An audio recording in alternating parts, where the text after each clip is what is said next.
Pour mon travail individuel d'art visuel, j'ai décidé de faire un projet sur les masques africains. Je voulais étudier l'histoire de ces masques, essayer de reproduire un masque en bois et me familiariser avec la manipulation du bois et la forme 3D.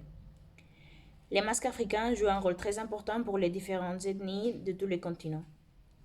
À cause de la vaste variété des groupes ethniques, des cultures et des fêtes différentes, j'ai décidé de me centrer plutôt sur une zone de l'Afrique centrale, et plus spécifiquement le Congo. Mon lien avec le thème sans limite se trouve alors dans la grande variété des sujets des masques africains, non seulement dans les sujets, mais aussi dans les formes utilisées, les couleurs, etc.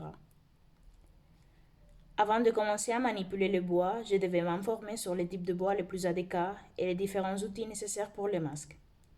Je me suis servi des informations sur Internet et sur des livres empruntés au gymnase. Heureusement, j'avais tous les matériaux à disposition, mais c'était à moi de chercher le bon bois pour pouvoir travailler avec. Je me suis décanté par le hêtre, un bois très dur avec des fibres très serrées. Pour continuer avec ma démarche, je devais planifier la forme que je voulais donner à mon masque. Je me suis décanté par une forme ovale. Mon plan initial, c'était de faire un masque qu'une personne serait capable de porter, mais face à la dureté du bois, j'ai dû changer mes plans.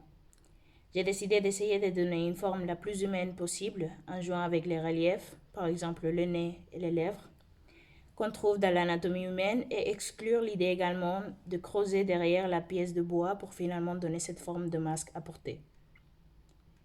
Pour les couleurs, j'ai essayé de mettre des couleurs avec un symbolisme pour la zone du Congo.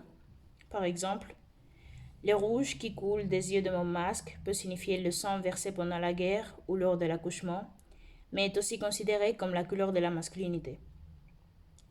Le rouge se met en contraste avec le jaune, qui représente la richesse de la nation congolaise. Tandis que le noir qui se trouve dans le front, le contour de la tête et les yeux peut signifier l'inconnu spirituel.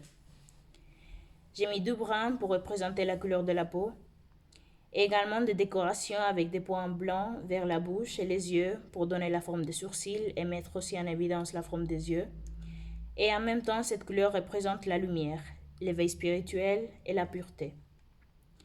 Les points bleus aussi que j'ai mis sur le front représentent la paix interne, la paix mentale.